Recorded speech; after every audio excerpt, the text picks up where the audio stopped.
बंदी छोड़ सतगुरु रामपाल जी परमेश्वर जी की जय हो।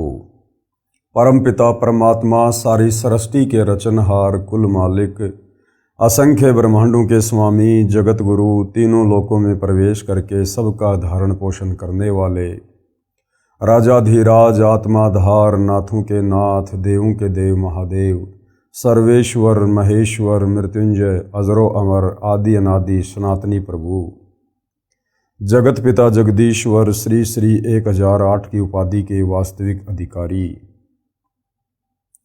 अकाल मूरत शब्द स्वरूपी राम वासुदेव सर्वगतम ब्रह्म परम पूज्य प्रथम पूज्य परम संत परम पुरुष परम धनी परम दयालु सत्य कबीर हक्का कबीर अल्लाहु कबीर अल्लाहु अकबर बाखबर अल्लाह ताला जगत के तारणहार जगत के मुक्तिदाता जगत के जगन्नाथ हारे के सहारे हिंदुओं के राम मुसलमानों के अल्लाह सिखों के वाहिगुरु ईसाइयों के मसीह दया के सागर दया निधि करुणा के सागर करुणा निधि स्वयंभू परिभू संकट मोचन कष्ट हरण मंगल करण दुख भंजन अविगत कबीर निर्विकार निर्विषम परमात्मा अलय अलेख सतगुरु आदि अनादि सतगुरु असली मर्यादा पुरुषोत्तम असली राम असली कृष्ण असली घनश्याम असली मुरारी राजाओं के राजा महाराजाओं के महाराजा शहंशाहों के शहंशाह सम्राटों के सम्राट भगवानों के भगवान अल्लाहों के अल्लाह प्रभुओं के प्रभु मसीहाओं के मसीह सच्चे वाहिगुरु बाबाओं के बाबा पीरों के पीर सेठों के सेठ जगत सेठ सावड़सा सेठ सर्वगुण संपन्न अनंत कोटि कलाओं के स्वामी अनंत कोटि ब्रह्मांडों के नायक योगियों में महायोगी ध्यानियों में महाध्यानी सिद्धों में परम सिद्ध ज्ञानियों में तत्वज्ञानी ब्रह्मज्ञानी महाज्ञानी परम ज्ञानी सर्वश्रेष्ठ ज्ञानी विज्ञानी युवा कबीर समर्थ कबीर असमवात अमित ओजा सच्चे रहनुमा करीम अल्लाह सुभान अल्लाह दुनिया के अंतिम पैगंबर 8 सितंबर 1951 से गांव धनाना जिला सोनीपत हरियाणा भारतवर्ष की पावन भूमि पे प्रकट रियल कल्कि भगवान श्री नारायण साकार हरि श्री बाबा साहेब नूर अनंत परमात्मा सच्चे दरवेश सच्चे बाखबर संत शिरोमणि सतगुरु रामपाल जी परमेश्वर जी के चरण कमल में आप और हम सभी भाई बहनों का अनंत कोटि दंडवत प्रणाम। सत्साई भाई और बहनों, बहुत बड़ी दया बहुत बड़ी मेहर पूज्य गुरुदेव भगवान की परमेश्वर रामपाल जी की जिनके शुभ आशीर्वाद से विशेष आशीर्वाद से उन्हीं के सत्संगों के संग्रह के ऊपर बन चुकी पवित्र आध्यात्मिक पुस्तक कबीर बड़ा या कृष्ण इसके ऊपर वीडियो बनाने की श्रृंखला जारी है। इसी श्रृंखला में आज हमारा ये 7वें नंबर का वीडियो है और प्रत्येक वीडियो में हमें भक्ति मार्ग को लेकर अध्यात्म को लेकर शास्त्रों की गूढ़ जानकारी को लेकर वो तमाम प्रकार की जानकारियाँ उपलब्ध हो रही हैं जो जानकारियाँ हम सदियों से प्राप्त नहीं कर पाए। ये आत्मा युगों युगों से परमात्मा की सतभक्ति के लिए भटक रही थी, परमेश्वर के दीदार के लिए तड़प रही थी, परंतु कुछ भी हासिल नहीं हुआ। क्यों? क्योंकि हमारे तत्व ज्ञानहीन नादान धर्मगुरुओं ने हमें शास्त्र अनुकूल भक्ति मार्ग वाला रास्ता नहीं दिखाया, क्योंकि वो स्वयं भटके हुए थे, उन्हें स्वयं तत्व ज्ञान नहीं था। और तत्व ज्ञान के बिना सृष्टि रचना को समझे बिना जाने बिना आप किसी भी धर्म के धर्म ग्रंथ का सारांश नहीं समझ सकते। यही कारण रहा सदियों से परमात्मा चाहने वाली आत्माएं भक्ति और भगवान से दूर रही और शास्त्रों के विरुद्ध साधना करते करते अंत में प्रेत योनि पाई, भूत योनि पाई और अपनी दुर्गति करवाई, 184 योनियों में भरम के भटक के।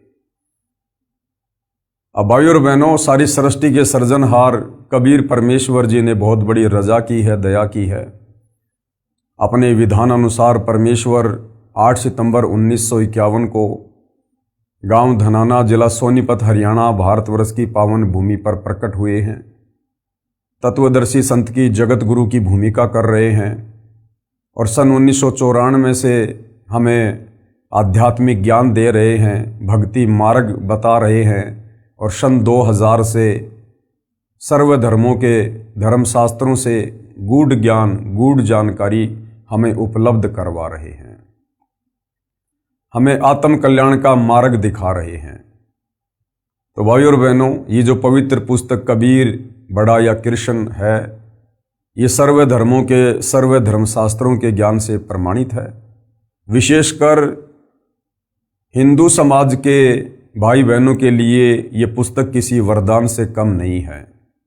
यदि आपने दिल थामकर धैर्य के साथ रुचि लेकर निष्पक्ष भाव से इस पवित्र पुस्तक कबीर बड़ा या कृष्ण को पढ़ लिया या इस पर बन रहे तमाम वीडियो देख लिए, आपको पता चलेगा कि वास्तव में वो एक सर्वशक्तिमान परमेश्वर कौन है, जिन्होंने सर्व ब्रह्मांडों की रचना की है, जिसके अधीन ये सभी दैवीय शक्तियां हैं। तो भाइयों और बहनों, हमारा जो टॉपिक है वो चल रहा है जनता की अदालत में। जनता की अदालत में शास्त्रों को लेकर, भक्ति और भगवान को लेकर विषय चालू है। कबीर जी की तरफ से उनके वकील हैं सतगुरु रामपाल जी। हालांकि कबीर परमेश्वर स्वयं ही अपने वकील होते हैं, लेकिन यहाँ पर भगत समाज को समझाने की दृष्टि से हम सतगुरु रामपाल जी को कबीर जी के वकील के रूप में पेश कर रहे हैं, जैसा कि इस पुस्तक में लिखा हुआ है। दूसरी तरफ श्री कृष्ण जी के वकील हैं हिंदू धर्म के तमाम आचार्य, शंकराचार्य, गुरुजन। और इस मुकदमे में जो जज है वो जनता है, क्योंकि जनता शिक्षित है, पढ़ी लिखी है, सर्वशास्त्र उपलब्ध हैं।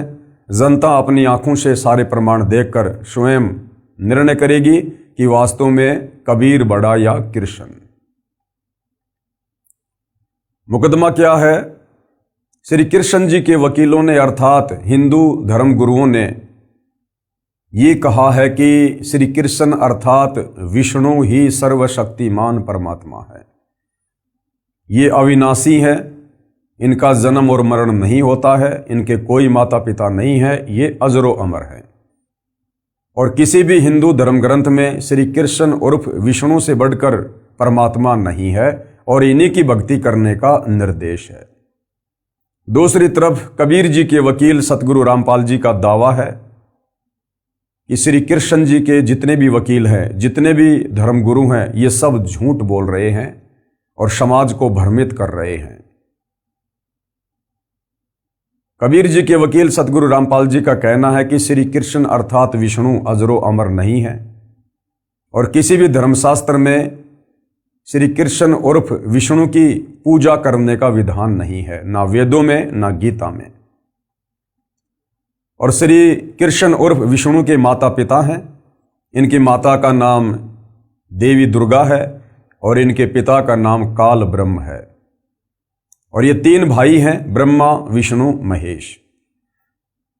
और महाभारत के युद्ध में गीता का ज्ञान श्री कृष्ण जी ने नहीं बोला, अपितु श्री कृष्ण जी के शरीर में प्रेत की भांति प्रवेश करके इस काल ब्रह्म ने गीता का ज्ञान दिया।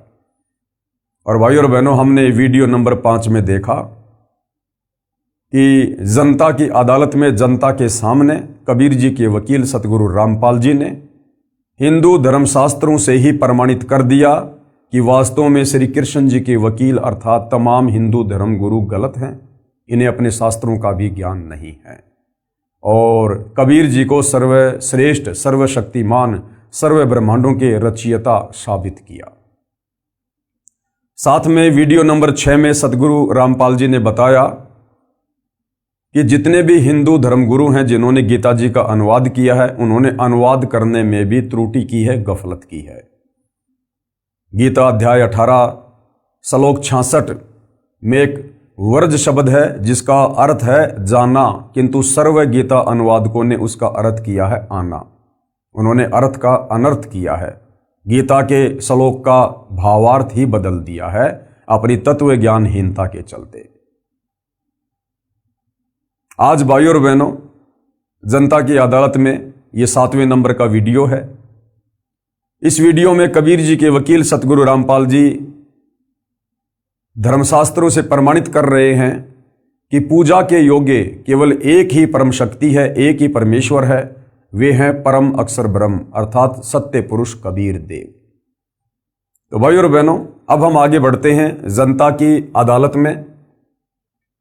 और कबीर जी के वकील सतगुरु रामपाल जी कह रहे हैं कि परम अक्षर ब्रह्म की भक्ति से पूर्ण मोक्ष होगा। श्री कृष्ण जी की भक्ति से अर्थात ब्रह्मा विष्णु महेश की भक्ति से, देवी देवताओं की भक्ति से, देवी दुर्गा की भक्ति से और काल ब्रह्म की भक्ति से भी पूर्ण मोक्ष नहीं है। साधक यहीं पर जन्म और मरण में रहेगा, लक 84 योनियों में भटकेगा, नरक का कष्ट भी भोगेगा, तपतशिला की पीड़ा भी भोगेगा। यदि जन्म मरण से छुटकारा चाहिए तो जो साधना हमारे धर्मशास्त्रों में वर्णित है उस साधना के अनुसार साधक ने परम अक्षर ब्रह्म यानी कबीर देव की पूजा करनी पड़ेगी। उनकी भक्ति से ही हम परम शांति और शाश्वत स्थान सतलोक को प्राप्त करेंगे। तो किस प्रकार से सतगुरु रामपाल जी प्रमाणित कर रहे हैं। परम अक्षर ब्रह्म अर्थात कबीर परमेश्वर की भक्ति से पूर्ण मोक्ष होता है। और क्या कुछ कहा जा रहा है, काल ब्रह्म व देवताओं की भक्ति करके भी जीव का जन्म मरण का चक्कर समाप्त नहीं होता, क्योंकि ये स्वयं जन्म व मृत्यु के चक्कर में है।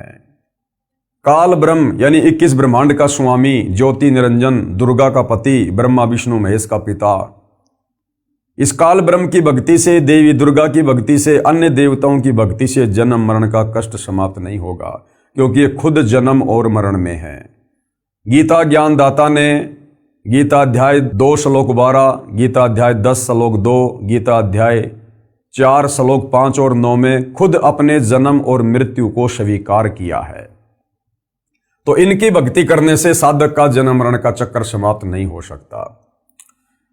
संत गरीबदास जी ने परमेश्वर कबीर जी से प्राप्त ज्ञान को इस प्रकार बताया है। आदरणीय गरीबदास जी कौन थे? ये गांव छुडानी, जिला झज्जर, हरियाणा में हुए हैं लगभग 300 वर्ष पहले। इन्हें कबीर परमेश्वर सतलोक से चलकर गांव छुडानी के खेतों में मिले थे। इनकी आत्मा को शरीर से निकालकर सतलोक लेकर गए थे। इनका ज्ञान योग खोला, इन्हें सतलोक के सुखों से परिचित करवाया और 21 ब्रह्मांड में जितनी भी दैवीय शक्तियां हैं उन सब की स्थिति से परिचित करवाया। उसके बाद आदरणीय गरीबदास जी ने 24,000 वाणियों युक्त अमर ग्रंथ की रचना करवाई, जिसे सदग्रंथ साहिब भी कहते हैं, जिसे 5वां वेद सूक्ष्म वेद भी कहते हैं। और किस प्रकार से आदरणीय गरीबदास जी ने अपनी आंखों देखकर सतलोक की महिमा की है और कबीर परमेश्वर जी की महिमा की है कि उस सतलोक में कितना सुख है।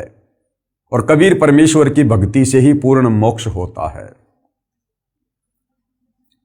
संत गरीबदास जी गांव छुडानी, हरियाणा की अमृतवाणी।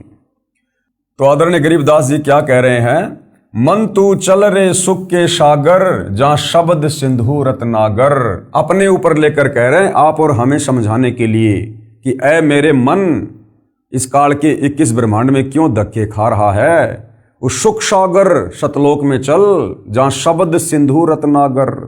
सिंधु यानी समुद्र, समुद्र में जाने के बाद चारों तरफ जल ही जल दिखाई देता है। इसी प्रकार सतलोक में जाने के बाद वहां केवल सुख ही सुख हैं, दुख का नामो निशान नहीं है। और यहां क्या हो रहा है इस काललोक में? कोटि जन्म तो ये मर्त्या होगे, कुछ नहीं हाथ लग्या रे। करोड़ों जन्म, अरबों खरबों जन्म हमने यहाँ पर मनुष्य के प्राप्त कर लिए, देवी देवताओं के प्राप्त कर लिए। मरने के बाद हमारे हाथ में कुछ नहीं रहा, फिर से जन्म मरण में लक 84 योनियों में। और कुकर शुकर खरबया बोरे, लक 84 योनियों में जाकर फिर हम गधे कुत्ते सुअर बने, कौआ हंस बुगारे। फिर कह रहे हैं कोटि जन्म तू राजा के न्या और मिटी न मन की आशा। आदरणीय गरीबदास जी क्या कह रहे हैं? भाई करोड़ों बार तू राजा के जन्म प्राप्त कर चुका है, लेकिन फिर भी तेरी इच्छाओं का अंत नहीं हुआ। करोड़ों बार। अब भाई और बहनों विचार करो, हम कब से सतलोक से बिछुड़कर इस काल के लोक में सजा भोग रहे हैं, कष्ट भोग रहे हैं। आदरणीय गरीबदास जी कह रहे हैं कोटि जन्म तू राजा की न्या मिटी न मन की आशा। भाई और बहनों, एक साधारण मनुष्य जन्म हमें उस समय मिलता है जब हम लक 84 योनि का एक चक्कर काट लेते हैं। यानी गधे, कुत्ते, सूअर, पक्षी, सूक्ष्म जीव जंतु, बैक्टीरिया, मक्खी, मच्छर, जल के जीव, यानी लक 84 योनि का एक चक्कर काटने में हमें अरबों खरबों युग लग जाते हैं। उसके बाद हमें बड़ी मुश्किल से एक मनुष्य जन्म मिलता है परमेश्वर के विधान अनुसार। अब भाइयों और बहनों, करोड़ों मनुष्य जन्म जब हमें इस प्रकार से मिल जाते हैं, उसके बाद कहीं जाकर हमें एक उस मनुष्य जन्म में राजा का जन्म मिलता है। तो विचार करो भाइयों और बहनों, करोड़ों मनुष्य जन्म मिलने के बाद जब एक राजा का जन्म मिलता है, और हम कितनी बार हम राजा रह चुके हैं, कोटि जन्म यानी करोड़ों बार हम यहां राजा के जन्म प्राप्त कर चुके हैं।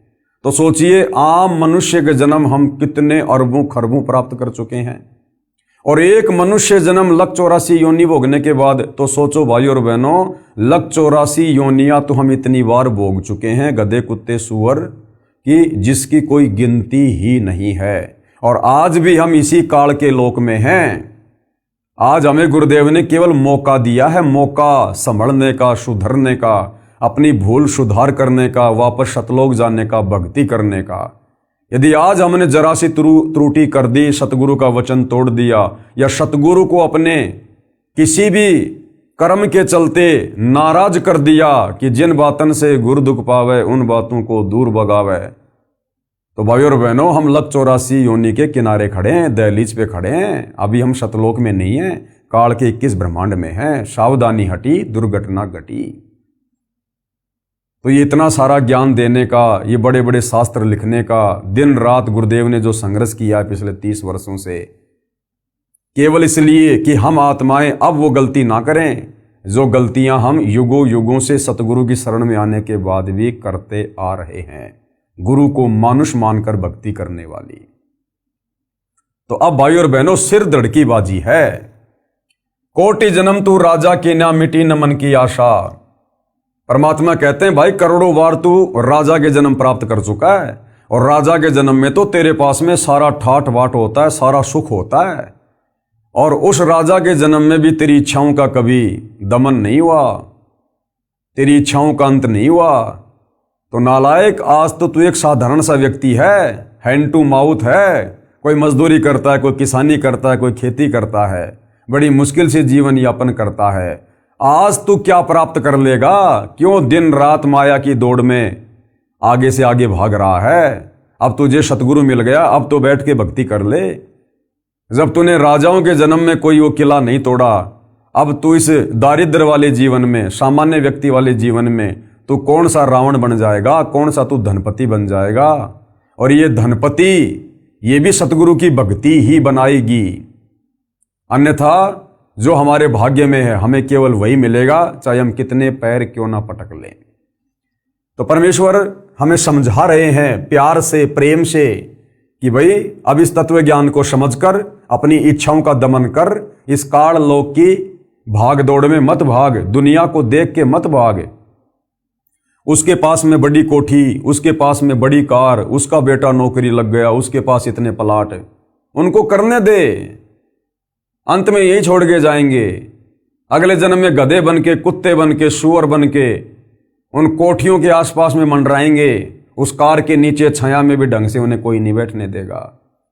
तो तत्व ज्ञान देकर गुरु हमारी बंद बुद्धि के दरवाजे खोलते हैं कि शांत हो जा, धैर्य से काम ले, विवेक से काम ले, इन सुखों की इच्छा तू सतलोक में कर।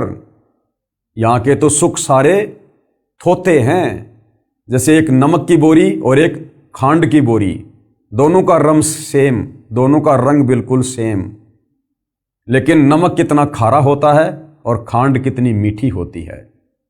तो ऐसी सृष्टि सतलोक में है, लेकिन वहां सब कुछ नूर से बना हुआ है। वहां की धरती नूर की है, वहां के इंसान नूर के हैं, वहां सर्व सुख हैं, सारी भोग विलास की वस्तुएं हैं।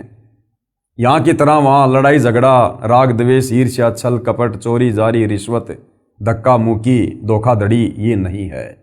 तो परमेश्वर हमें वहाँ ले जाना चाहते हैं ये ज्ञान समझाकर कोटि जन्म तू राजा की ना मिटी न मन की आशा, और भिक्षुक होकर दर दर हांड्या मिला ना निर्गुण रासा।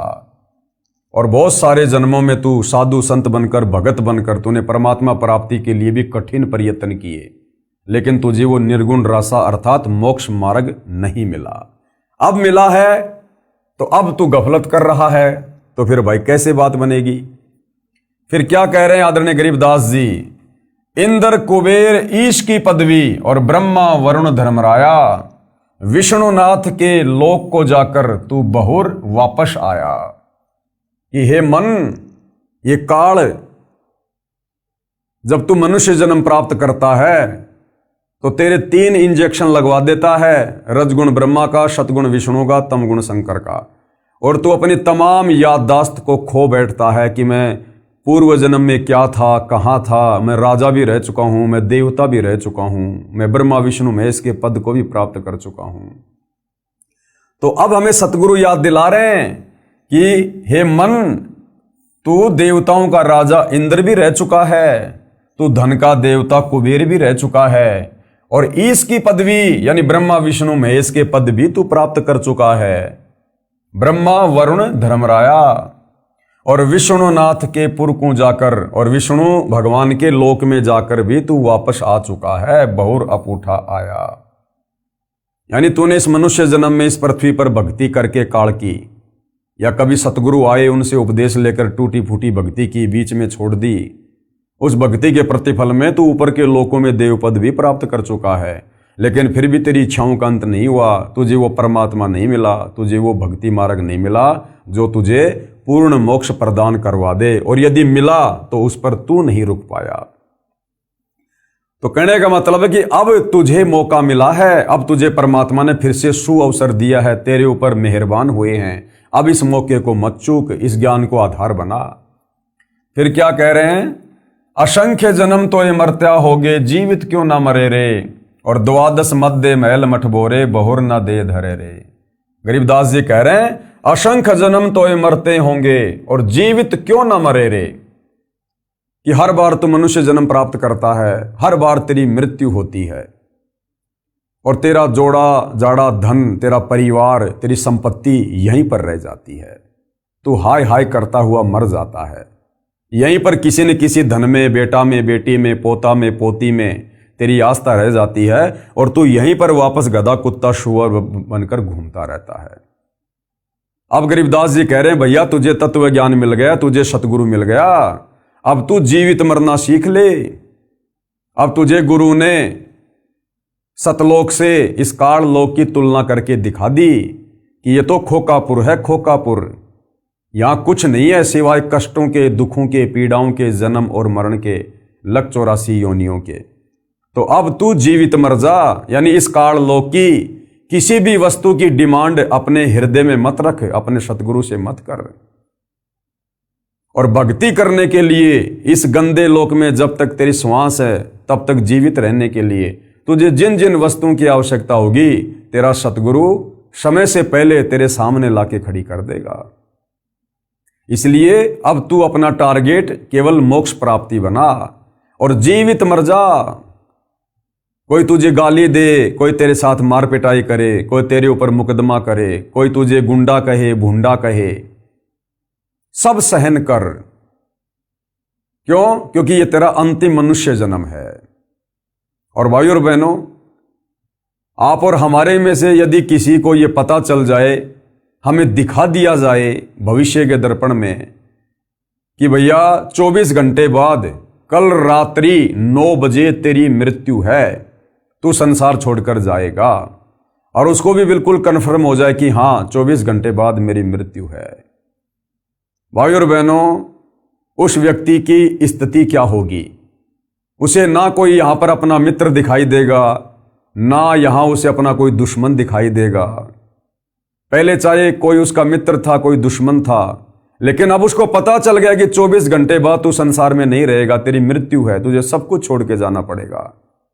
वो बिल्कुल ऐसा रहेगा उन्मना उन्मना, उदास हो जाएगा, निराश हो जाएगा, ना किसी से बात करने का जी करेगा, ना कुछ अच्छा खाना पीना खाने का जी करेगा। उसे पता है कि 24 घंटे बाद तेरी मृत्यु है। यहां की किसी भी वस्तु में उसकी इच्छा नहीं बनेगी। जैसे बुखार के रोगी को मीठी से मीठी वस्तु भी अच्छी नहीं लगती, इसी प्रकार संत हमें यही बताते हैं, यही समझाते हैं, हमें भविष्य का दर्शन करवाते हैं कि भाई ये काल का लोक है, ये तेरा घर नहीं है। तुम यहां पर सतलोक में अपने पिता से गद्दारी करके, धोखा करके, इस काल के ऊपर आसक्ति करके अपनी गलती से यहां आए हो, कष्ट भोग रहे हो, और अब तुम्हें वापस सतलोक चलना है। असंख्य युगों के बाद अब तेरा दाव लगा है, तुझे तत्वदर्शी संत मिला है। तो कहते हैं जिसको ये बात अच्छे से समझ में आ जाएगी तत्वदर्शी संत की, उसके बाद उसकी आस्था इस काल लोक की वस्तु में ऐसी रह जाएगी। यहां किसी भी वस्तु की वो डिमांड नहीं करेगा, इच्छा नहीं करेगा, वो केवल सतलोक चलने की ही तैयारी करेगा। तो कहते हैं असंग जन्म तोय मरत्या होगे, जीवित क्यों न मरे रे। और द्वादश मध्य महल मठबोरे, यानी 12वां द्वार पार करके जो अक्षर पुरुष का लोक है, उस अक्षर पुरुष के लोक को पार करने का जो द्वार है वो है 12वां द्वार। कहते हैं उसके बाद महल मठबोरे, यानी वो सतलोक है जहां जाने के बाद बहुर ना दे धरे रे। फिर तू कभी शरीर धारण नहीं करेगा ये 5 तत्व वाला, वहां तुझे नूरी शरीर मिलेगा, शब्द से तेरी उत्पत्ति होगी और सदा तू वहां पर ठाट बाट करेगा। फिर आगे क्या समझाया आदरणीय गरीबदास जी ने, दो जग बहिस्त सभी ते देखे राजपाट के रसिया, और 3 लोक से तिरपत नाई ये मन भोगी खसिया।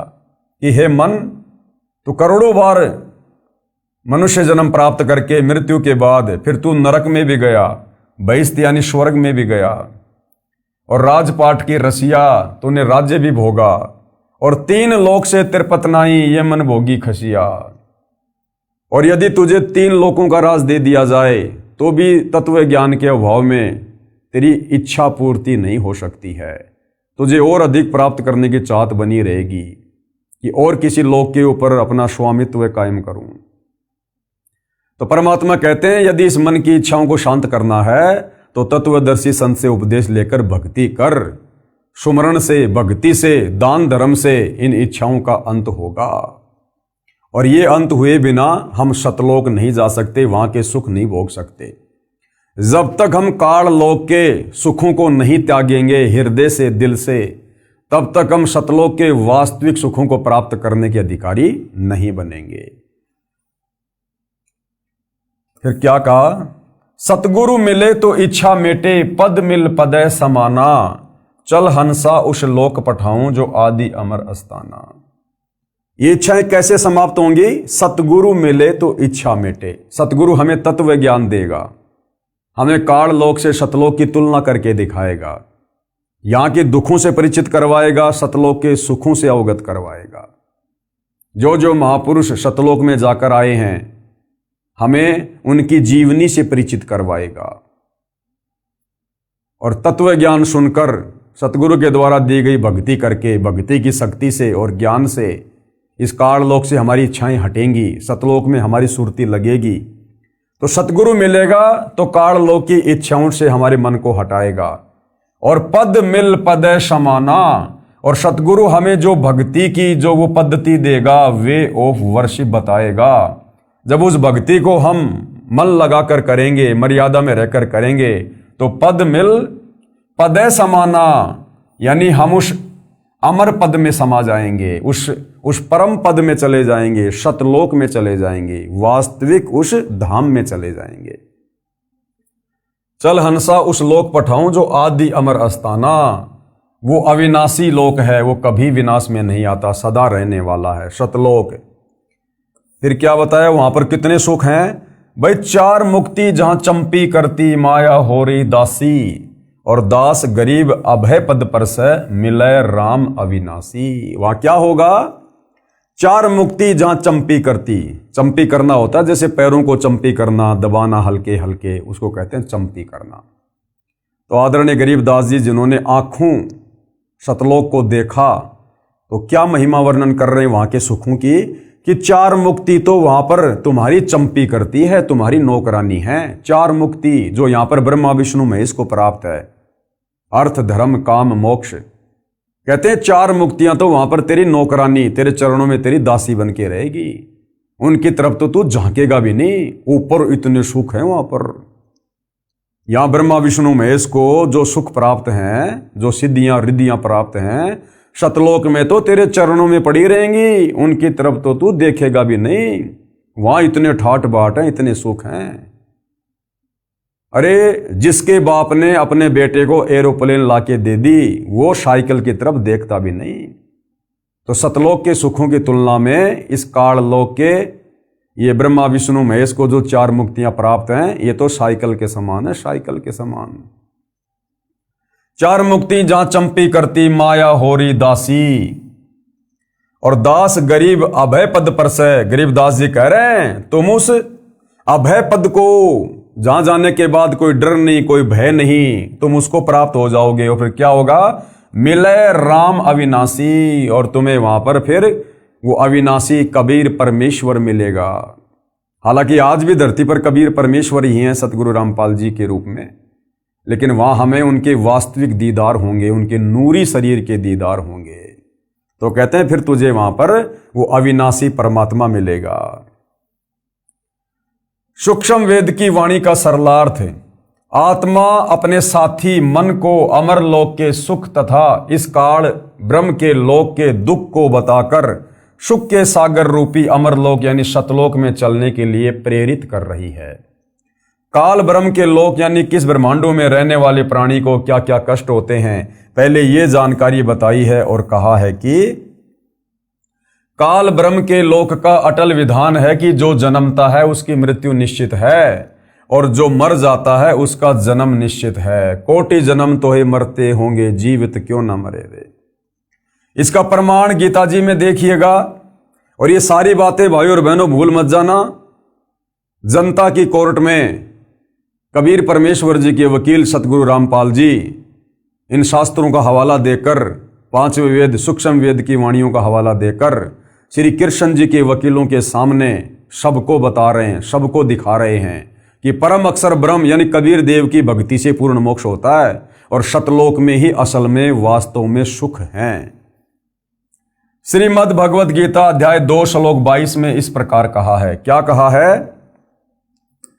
कि जैसे मनुष्य पुराने वस्त्रों को त्याग कर दूसरे नए वस्त्र ग्रहण करता है, वैसे ही जीव आत्मा पुराने शरीर को त्याग कर दूसरे नए शरीरों को प्राप्त करता है। गीता अध्याय 2 श्लोक 27 में क्या कहा है? क्योंकि जन्मे हुए की मृत्यु निश्चित है, यानी इस काल के लोक में जो जन्म लेता है उसकी मृत्यु निश्चित है, और मरे हुए का जन्म निश्चित है, और जो मर गया उसके बाद किसी अन्य योनि में, चाहे गधा, कुत्ता, सुअर, देवता या मनुष्य, फिर उसका जन्म निश्चित है। अर्थात जन्म और मरण 21 ब्रह्मांड का अटल नियम है। इसलिए बिना उपाय वाले विषय में तू शोक करने के योग्य नहीं है। इसलिए कह रहा कि अगर तेरे पास में सतलोक वाली भक्ति नहीं है, अगर तेरे पास में मोक्ष प्राप्ति वाला मार्ग नहीं है, तो अर्जुन दुख करने की कोई आवश्यकता नहीं है। चाहे कितना दुखी हो ले, कितना शोक कर ले, तू रहेगा यही जन्म और मरण में, जब तक तेरे पास में विकल्प नहीं है शास्त्र अनुकूल साधना का। श्रीमद् भगवद गीता शास्त्र से स्पष्ट हुआ कि काल ब्रह्म के लोक का अटल नियम है कि जन्म तथा मृत्यु सदा बने रहेंगे। जैसे गीता अध्याय 2 श्लोक 12 में भी कहा है कि हे अर्जुन, तू और मैं यानी गीता ज्ञानदाता तथा ये सर्व राजा लोग पहले भी जन्मे, ये आगे भी जन्मेंगे। यानी गीता ज्ञानदाता हिंदू भाइयों के अनुसार उनका श्री कृष्ण और विष्णु, और रियल में ये ब्रह्म, काल ब्रह्म कह रहा है कि यहां तो भाई तेरी भी जन्म और मृत्यु है अर्जुन, मेरी भी जन्म और मृत्यु है। और ये जितने भी राजा लोग जो महाभारत के युद्ध में खड़े हैं, ये पहले भी थे, यानी पहले भी इनका जन्म हुआ था, आज भी ये यहां पर खड़े हैं, और आगे भी इनका जन्म होगा। यानी किस ब्रह्मांड में जन्म और मृत्यु निश्चित है, यहां के भगवान की भी और उसके भक्तों की भी। गीता अध्याय 4 श्लोक 5 में गीता ज्ञानदाता ने कहा है कि हे अर्जुन, तेरे और मेरे बहुत जन्म हो चुके हैं, तू उन सब को नहीं जानता, मैं जानता हूं। गीता ज्ञानदाता कौन? काल ब्रह्म। गीता का ज्ञान देते समय अर्जुन को कह रहा है अपनी जन्म और मृत्यु के बारे में। गीता अध्याय 4 श्लोक 5 में गीता ज्ञानदाता ने कहा है। अब गीता ज्ञानदाता चाहे श्री कृष्ण जी को समझो चाहे काल ब्रह्म को समझो, क्या कह रहा है कि हे अर्जुन, तेरे और मेरे बहुत जन्म हो चुके हैं, उन सबको तू नहीं जानता, मैं जानता हूं। अर्थात गीता ज्ञान देने वाला भगवान भी जन्म और मरण में है। जब गीता का ज्ञान देने वाला हिंदुओं का सर्वश्रेष्ठ भगवान कृष्ण और विष्णु ही जन्म और मरण में है, तो भला फिर इनकी पूजा करके, इनकी भक्ति करके आप और हमारा जन्म मरण का कष्ट कैसे समाप्त हो सकता है? और यदि मनुष्य जन्म प्राप्त करके जन्म मरण का कष्ट समाप्त नहीं हुआ तो फिर हमारा मोक्ष कैसे होगा? फिर गीता अध्याय 10 श्लोक 2 में गीता ज्ञानदाता ने यह भी स्पष्ट किया है कि मेरी उत्पत्ति को न तो ऋषिजन जानते हैं न देवता जानते हैं, क्योंकि ये सब मेरे से उत्पन्न हैं। अब बाप की उत्पत्ति को, बाप के जन्म को, बाप की डेट ऑफ बर्थ को बेटा या बेटी नहीं बता सकते, वो तो दादा बताता है, दादा। तो कबीर परमेश्वर जी ने समय समय पर इस पृथ्वी पर आकर अपनी कबीर वाणी में, अमृत वाणी में ये सारा रहस्य उजागर किया है, जो आज पुनः धरती पर प्रकट होकर सतगुरु रामपाल जी के रूप में इन धर्मशास्त्रों को खोल खोल कर हमें बता रहे हैं। तो भाई और बहनों, विश्वास हो जाना चाहिए, ये जनता की कोर्ट में मामला चल रहा है और आपको अध्याय और श्लोक बता बता के, शास्त्रों का हवाला दे दे के समझाया जा रहा है। अब भी यदि हमारी आंख नहीं खुलती है हिंदू समाज की, तो धिक्कार है फिर ये मनुष्य जन्म प्राप्त। इसलिए गीता अध्याय 8 श्लोक 15 में कहा है, माम उपेते पुनर्जन्म दुखालयम आशश्वतम न आपनुवंती महात्मान संसिद्धिम परमाम गता। क्या कह रहा है? अनुवाद, गीता ज्ञानदाता ने कहा है कि माम यानी मुझे प्राप्त होकर तो दुखों के घर व नाशवान संसार में पुनर्जन्म है, कि मुझ काल ब्रह्म की अगर तुम भक्ति करोगे, जो चारों वेद और गीता में है, केवल मेरा एक ओम मंत्र है, अगर मेरी भक्ति करोगे, जो 21 ब्रह्मांड का स्वामी है, ब्रह्मा विष्णु महेश का पिता है, तो कह रहा कि यहीं पर काल लोक में, इस दुखालय में, दुख के घर में यूं ही जन्म और मृत्यु में कष्ट भोगते रहोगे। गीता ज्ञानदाता ने कहा है कि मुझे प्राप्त होकर तो दुखों के घर व नाशवान संसार में पुनर्जन्म है। महात्मा जन जो परम सिद्धि को प्राप्त हो गए हैं, पुनर्जन्म को प्राप्त नहीं होते। अब परम सिद्धि को प्राप्त कौन होगा? जो तत्वदर्शी संत की शरण में आ जाएगा। विशेष पाठक जनों से निवेदन है कि मुझ लेखक सतगुरु रामपाल जी से पहले सभी अनुवादकों ने, यानी गीता जी के अनुवादकर्ताओं ने, इस श्लोक का गलत अनुवाद किया है, क्योंकि तत्व ज्ञान तो इनको था नहीं, और तत्व ज्ञान के बिना आप किसी भी धर्मशास्त्र का यथार्थ अनुवाद नहीं कर सकते, क्योंकि पवित्र गीता जी तो वैसे भी चारों वेदों का सार है, ये तो कोड वर्ड में है। गीता ज्ञानदाता ने कहा है कि मुझे प्राप्त होकर पुनर्जन्म को प्राप्त नहीं होते। ऐसा नहीं कहा उसने कि मुझे प्राप्त होकर अर्जुन फिर तुम पुनर्जन्म को प्राप्त नहीं होगे। ये तो खुद ही जन्म और मरण में है, फिर इसकी भक्ति करके हम भला पुनर्जन्म में क्यों नहीं आएंगे? विचार करें, पहले लिखे अनेकों गीता के श्लोकों में आप जी ने पढ़ा कि गीता ज्ञानदाता ने स्वयं कहा है कि मेरे तथा तेरे अनेकों जन्म हो चुके हैं। गीता अध्याय 2 श्लोक 12, गीता अध्याय 10 श्लोक 2, गीता अध्याय 4 श्लोक 5 और 9 में खुद गीता ज्ञानदाता अपनी जन्म और मृत्यु स्वीकार कर रहा है। जब ये पहले के श्लोकों में अपनी जन्म और मृत्यु स्वीकार कर रहा है, तो फिर आगे भला इस श्लोक में ये कैसे कह सकता है कि मुझे प्राप्त होकर फिर पुनर्जन्म नहीं होता? फिर भी इस श्लोक का ये अर्थ करना कि मुझे प्राप्त महात्मा का पुनर्जन्म नहीं होता, गीता की यथार्थता के साथ खिलवाड़ करना तथा अर्थों का अनर्थ करना मात्र है। परमात्मा के दोषी बने हैं, परमात्मा के दोषी, भगत समाज को भ्रमित करके, शास्त्रों का यथार्थ अनुवाद ना करके। सूक्ष्म वेद की अमृतवाणी का भावार्थ है, वाणी का सरलार्थ। आत्मा और मन को पात्र बनाकर संत गरीबदास जी ने संसार के मानव को समझाया है। कहा है कि ये संसार दुखों का घर है, इससे भिन्न एक और संसार है, सतलोक, जहां कोई दुख नहीं है, वह शाश्वत स्थान है, अर्थात सनातन परम धाम यानी सतलोक जो कभी नष्ट नहीं होता, वह सुख सागर है। तथा वहां का प्रभु अविनाशी परमेश्वर भी सुखदायी है, जो उस सुख सागर में निवास करता है। सुख सागर अर्थात अमरलोक की संक्षिप्त परिभाषा बताई है। यानी सतलोक में क्या है, कितने सुख हैं वहां पर। शंखों लहर मेहर की उपजय, कहर नहीं जा कोई, दास गरीब अचल अविनाशी, सुख का सागर सोई। शंखों लहर मेहर की उपजय, शंखों यानी गिनती नहीं, इतना वहां पर सुख है, सुख की लहर है वहां पर। जैसे समुद्र में पानी की लहरें होती है ना, वो कभी समाप्ति नहीं होती, इसी प्रकार सतलोक में इतना सुख है, इतना वैभव है, इतना विलास है, जिस प्रकार समुद्र में लहरें होती हैं। शंखों लहर मेहर की उपजय, कहर नहीं जा कोई, और दास गरीब अचल अविनाशी, सुख का सागर सोई। वास्तव में वो सतलोक ही स्थायी स्थान है और सुख का सागर है, उसके अलावा और कोई सुख का सागर है ही नहीं। अक्षर पुरुष के 7 संग ब्रह्मांडों में और काल के 21 ब्रह्मांडों में सुख नाम की चीज नहीं, केवल नाम है सुख, लेकिन वस्तु यहां सुखदायक नहीं है। भावार्थ, जिस समय मैं अकेला होता हूं, यानी पूज्य गुरुदेव भगवान अपने ऊपर उदाहरण पेश कर रहे हैं।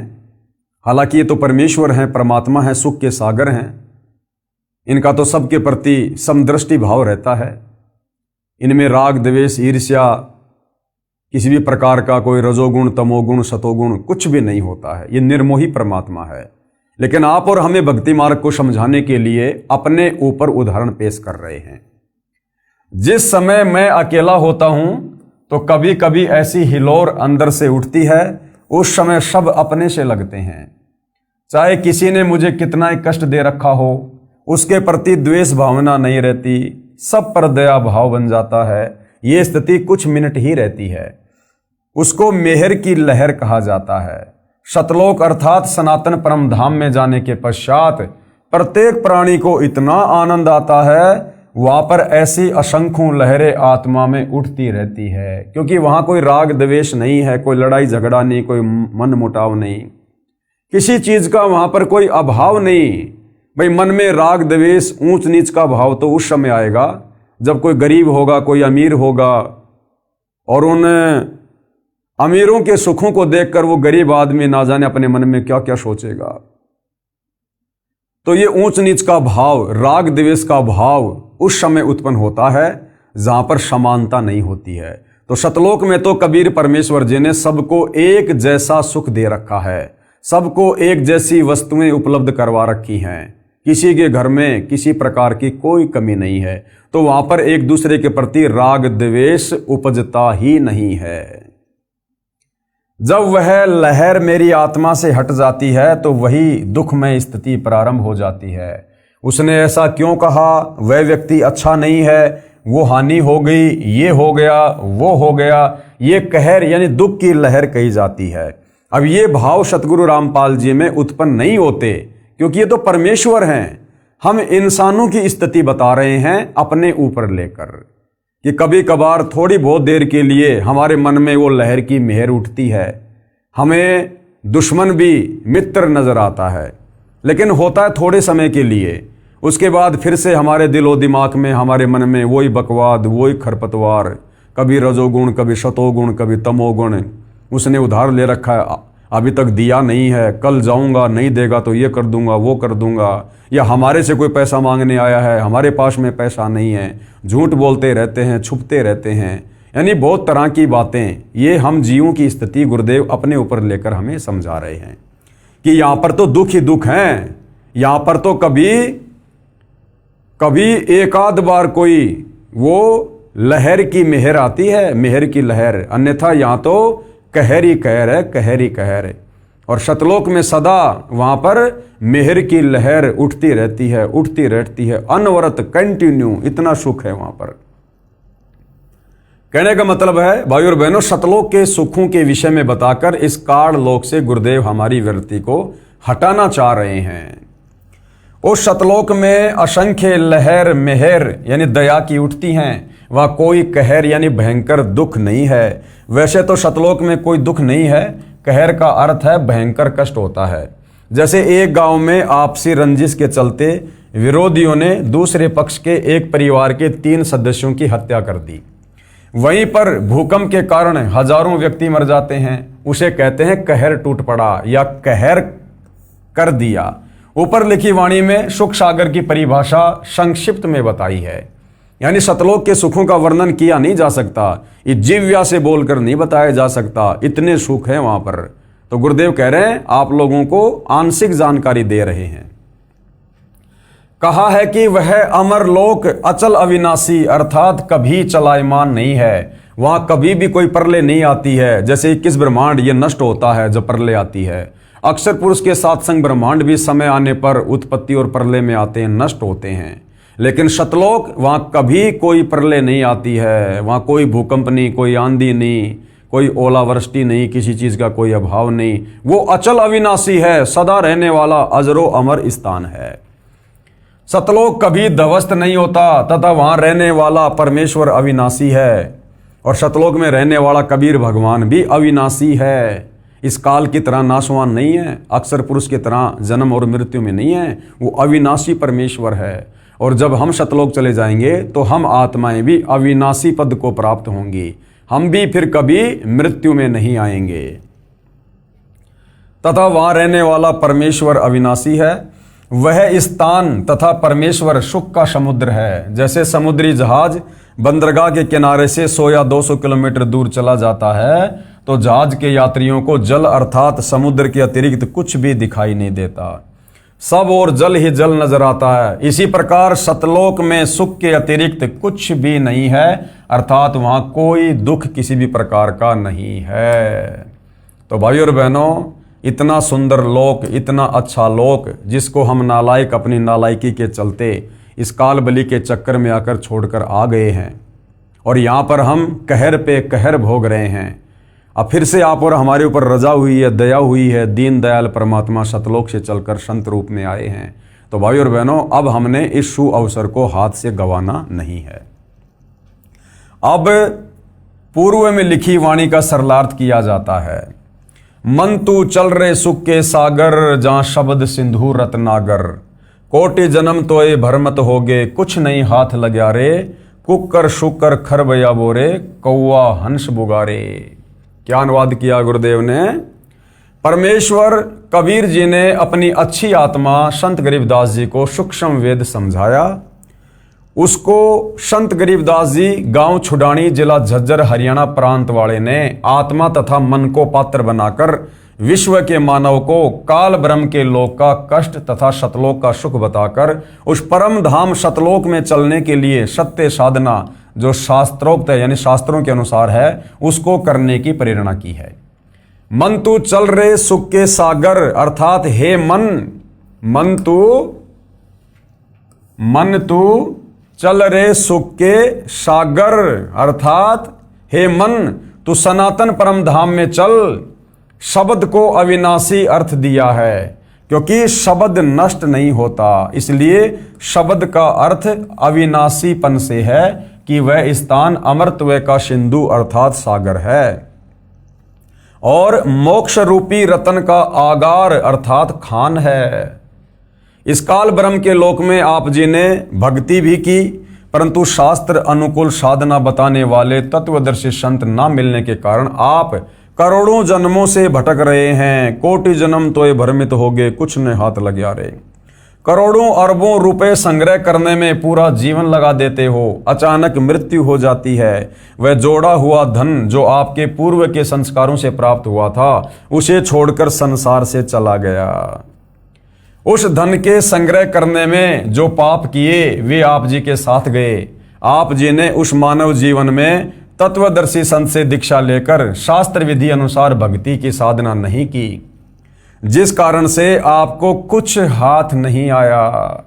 पूर्व के पुण्यों के बदले धन ले लिया, यानी पहले किसी मनुष्य जन्म में हमने जैसी भक्ति साधना दान धर्म किया उसका प्रतिफल हमें अगले मनुष्य जन्म में मिल गया, लेकिन उसको भी अंत में हम मृत्यु के बाद यहीं पर छोड़ के चले जाते हैं खाली हाथ।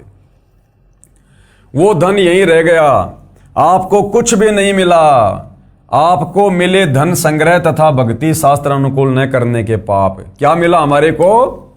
आपको मिले धन संग्रह तथा भक्ति शास्त्र अनुकूल न करने के पाप, यानी हमने धन को संग्रह करने में, अब भाई और बहनों एक राजा होता है, अब राजा धन संग्रह करने में कितना पाप करता है, दूसरे राजा के ऊपर चढ़ाई कर देता है, लाखों हजारों सैनिकों को मरवा देता है, केवल धन प्राप्ति के लिए, राज्य प्राप्ति के लिए, जमीन प्राप्ति के लिए।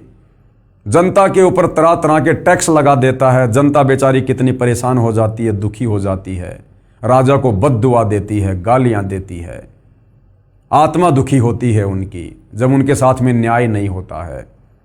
तो धन जमा करने में हमने जो पाप कमाए वो पाप मृत्यु के बाद हमारे साथ जाते हैं, और साथ में मनुष्य जन्म प्राप्त करके, जो मनुष्य जन्म शास्त्र अनुकूल साधना करके मोक्ष प्राप्ति के लिए मिला था, लेकिन तत्वदर्शी संत ना मिलने के चलते, शास्त्रों के विरुद्ध परंपरागत साधना करने के चलते जो हमने पाप किए, क्योंकि शास्त्र अनुकूल साधना सबसे बड़ा अपराध है।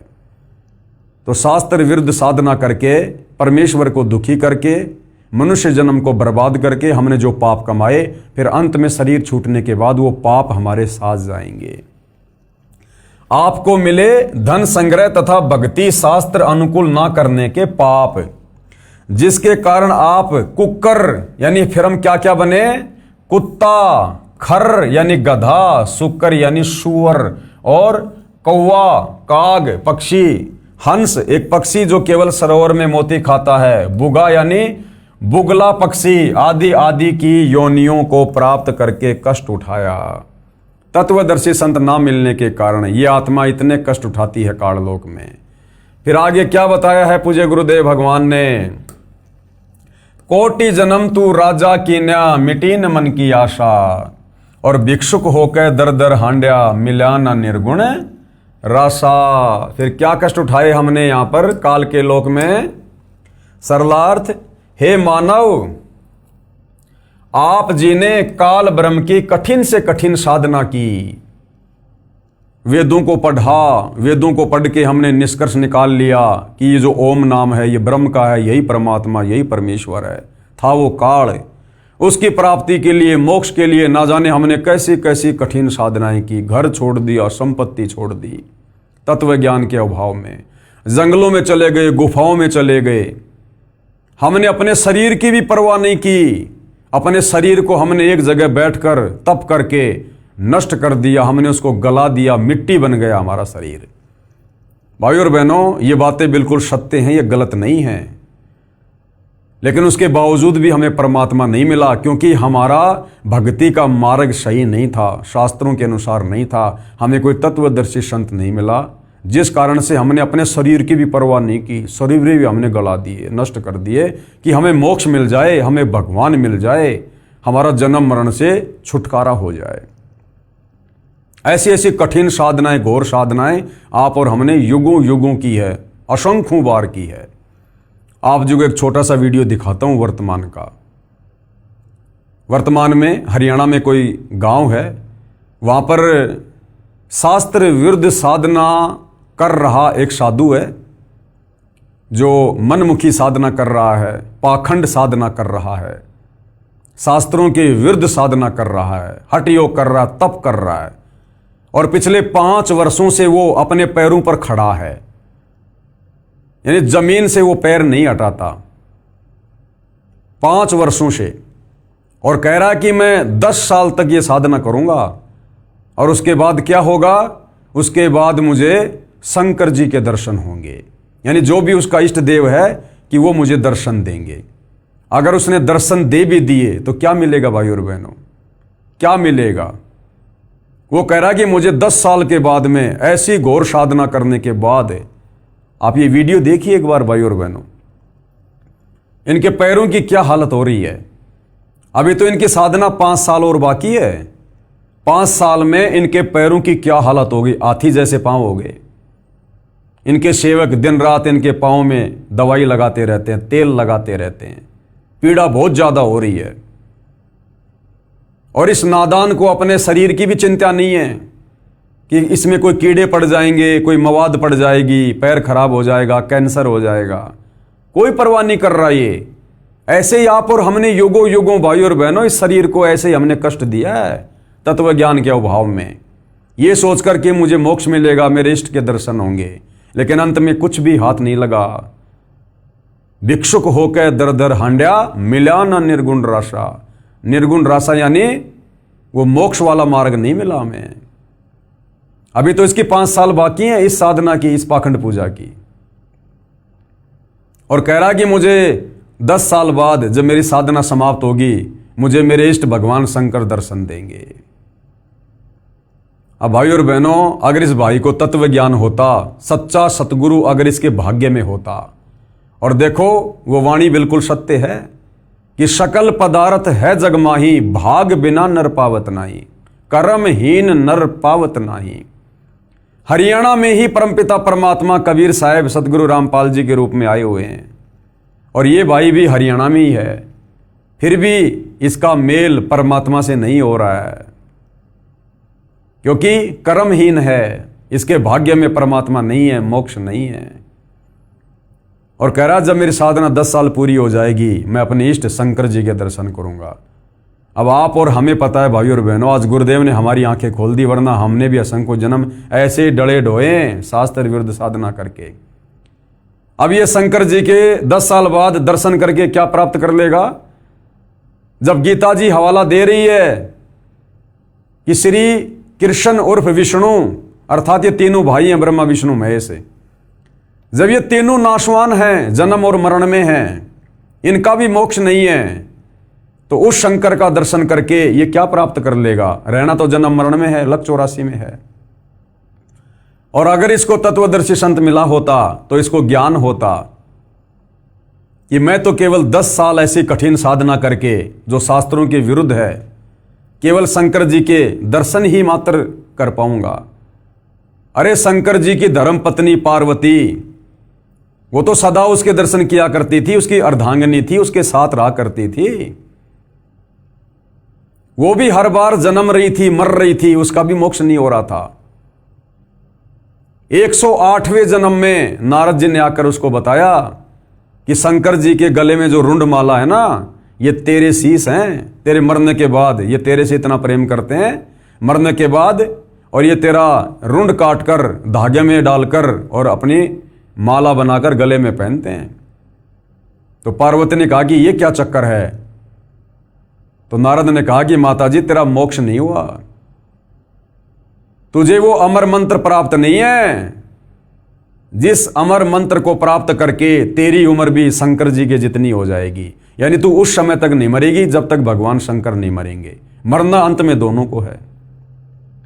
तो अगर इस भाई को अगर वास्तव में तत्व ज्ञान होता, सच्चे सतगुरु की शरण में होता, तो ये शास्त्र विरुद्ध साधना नहीं करता, अपने शरीर को बेवजह ये कष्ट नहीं देता। क्या करेगा 10 साल बाद में शंकर जी के 2-4 सेकंड के लिए दर्शन करके? अरे शंकर जी के दर्शन करने उनकी फोटो में कर लो। तो देख लो भाई और बहनों, आप और हमारे ऊपर पूज्य गुरुदेव भगवान ने कितनी बड़ी असीम रजा की है। हमें परमेश्वर ने किस प्रकार से भक्ति और भगवान के नाम पर भ्रम ने भटकने से बचा लिया। तो ऐसे भाई और बहनों, आप और हमने अनंत बार इस परमात्मा की प्राप्ति के लिए शास्त्र विरुद्ध साधना करके इसी प्रकार अपने शरीर को कष्ट दिया है, नष्ट कर दिया। अपने शरीर की भी हमने परवाह नहीं की, लेकिन हमें परमात्मा के दर्शन तक नहीं हुए। और आज साक्षात वो परमात्मा सशरीर धरती पर प्रकट है।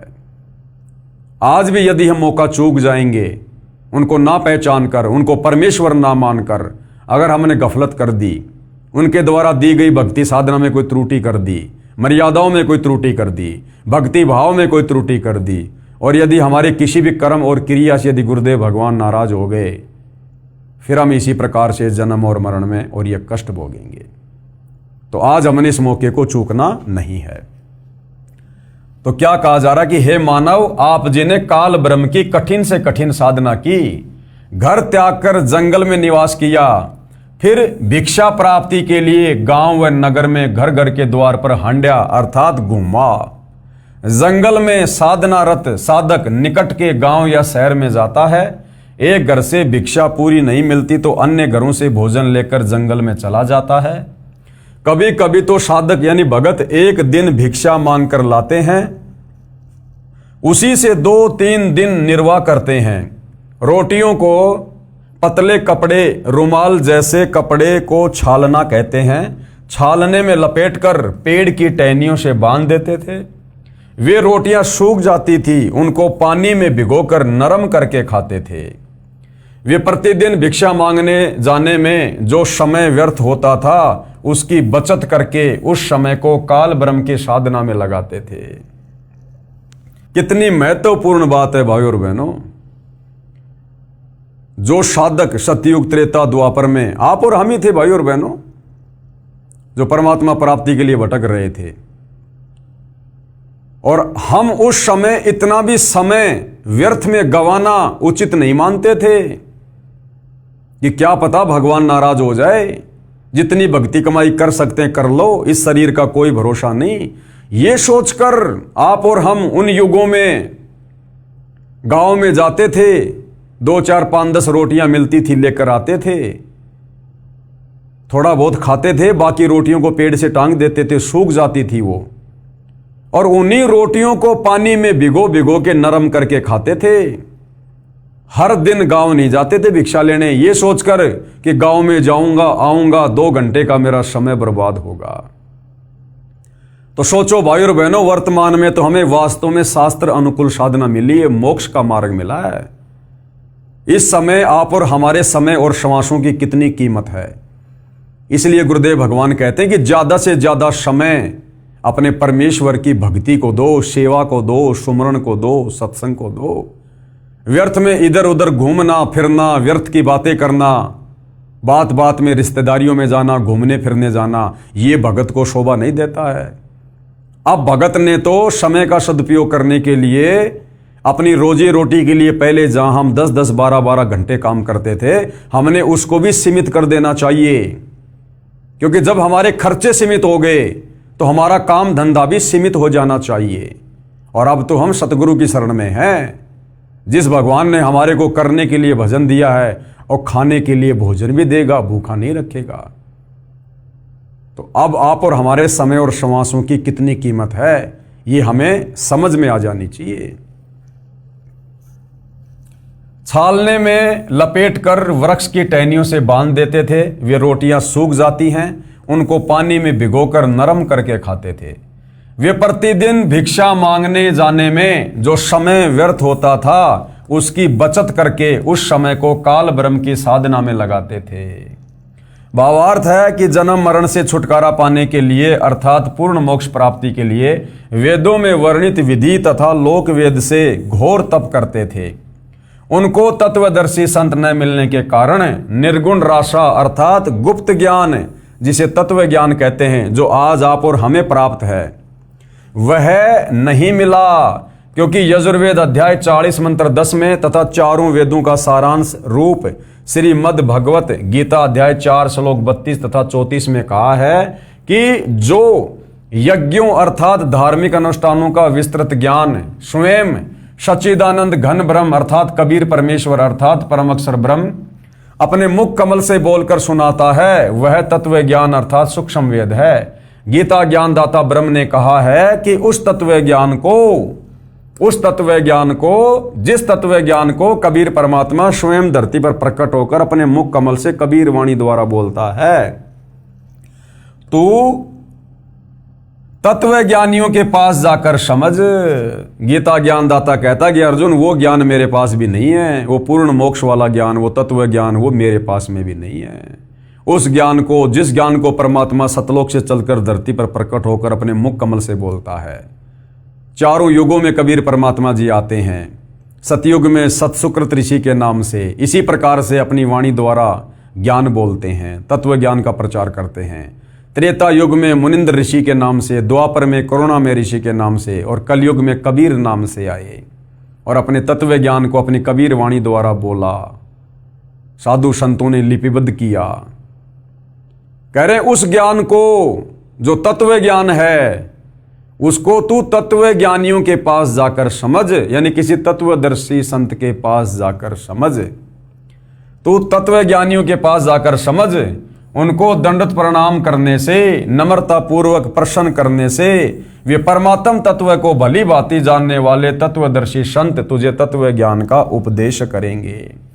और वो तत्व ज्ञान भाई और बहनों वर्तमान में कितना सुलभ हो गया, क्योंकि ये भक्ति युग है। परमात्मा ने भंडार खोल दिया। ये पवित्र पुस्तक कृष्ण बड़ा या कबीर, इसमें वही तत्व ज्ञान आप भाई बहनों को बताया जा रहा है जो तत्व ज्ञान परमात्मा चारों युगों में आकर देते हैं। जो तत्व ज्ञान अब सतगुरु रामपाल जी के रूप में वही कबीर परमात्मा सर्व परमात्मा चाहने वाली आत्माओं को मुफ्त में, फ्री में, निःशुल्क दे रहे हैं।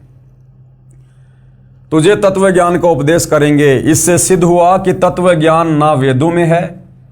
अगर वेदों में तत्व ज्ञान होता तो गीता जी में होता, क्योंकि गीता जी चारों वेदों का सार है। और गीता जी में तत्व ज्ञान होता तो गीता ज्ञानदाता के पास होता। लेकिन गीता ज्ञानदाता कह रहा भैया मेरे पास भी वो तत्व ज्ञान नहीं है, वो तो तत्वदर्शी संत के पास मिलेगा। तो आज इस पृथ्वी पर वो तत्व ज्ञान, वो मोक्ष का पूर्ण मार्ग केवल सतगुरु रामपाल जी के पास है। इससे सिद्ध हुआ कि तत्व ज्ञान ना तो वेदों में है और ना ही गीता में है। यदि होता तो एक अध्याय और बोल देता, कह देता कि तत्व ज्ञान उस अध्याय में पढ़ लो। संत गरीबदास जी ने मन के बहाने मानव शरीरधारी प्राणियों को समझाया है कि वह निर्गुण राशा अर्थात तत्व ज्ञान ना मिलने के कारण काल ब्रह्म की साधना करके आप जी करोड़ों जन्मों में राजा बने। कोटि जन्म तू राजा की न्या, मिटी न मन की आशा। फिर भी मन की इच्छा समाप्त नहीं हुई, क्योंकि राजा सोचता है कि स्वर्ग में सुख है, यहां राज में कोई सुख चैन नहीं है, शांति नहीं है। निर्गुण राशा का क्या भावार्थ है, क्या बता रहे हैं पूज्य गुरुदेव भगवान। निर्गुण का अर्थ है कि वह वस्तु तो है परंतु उसका लाभ नहीं मिल रहा। यानी वस्तु तो है लेकिन उसका लाभ नहीं मिल रहा, उसको कहते हैं निर्गुण। जैसे आसमान में बादल हैं, हमें दिखाई दे रहे हैं। यदि बादल से बरसात नहीं हो रही है तो हमें उसका कोई लाभ नहीं है। जैसे आम का बीज है, उस आम के बीज में आम है हमें पता है, लेकिन उस बीज को खाने से आम का स्वाद नहीं आएगा, उसकी विधि है। अर्थात इसी प्रकार भगवान सर्वत्र है, लेकिन भगवान को प्राप्त करने की, उसके लोक को प्राप्त करने की एक विधि, एक साधना है, वो तत्वदर्शी संत ही बताता है। निर्गुण राशा का भावार्थ, निर्गुण का अर्थ है कि वह वस्तु तो है परंतु उसका लाभ नहीं मिल रहा। वृक्ष के बीज में फल तथा वृक्ष निर्गुण रूप में है, यानी बीज के अंदर फल भी है और पेड़ भी है। उस बीज को मिट्टी में बीज कर सिंचाई करके वह सरगुण वस्तु वृक्ष को फल प्राप्त की जाती है।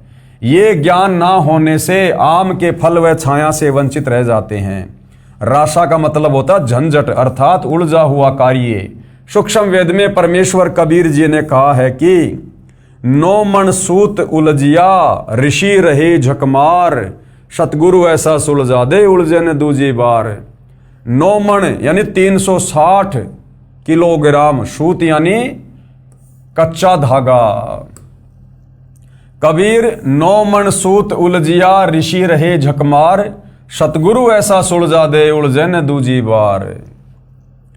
इन हमारे ज्ञानहीन, तत्व ज्ञानहीन धर्म गुरुओं ने, वो चाहे किसी भी धर्म का है, इन्होंने भक्ति मार्ग को, इन शास्त्रों की उल्टी व्याख्या समाज को बता बता के इतना उलझा दिया, इतना उलझाल दिया जैसे 9 मन सूत। अब भाई और बहनों 1 किलो सूत अगर वो उलझ पुलझ हो जाए तो परमात्मा कहते हैं उसको सुलझाने में कारीगर को पूरा दिन लग जाता है। यानी भक्ति मार्ग को सदियों से इन्होंने तत्व ज्ञान के अभाव में इतना उलझा दिया, समाज को शास्त्र विरुद्ध साधना पर लगाकर, कि अब उसको सुलझाना मुश्किल हो रहा है। लेकिन वो सुलझाएगा कौन? सतगुरु। नौ मन सूत उलझिया ऋषि रहे जकमार।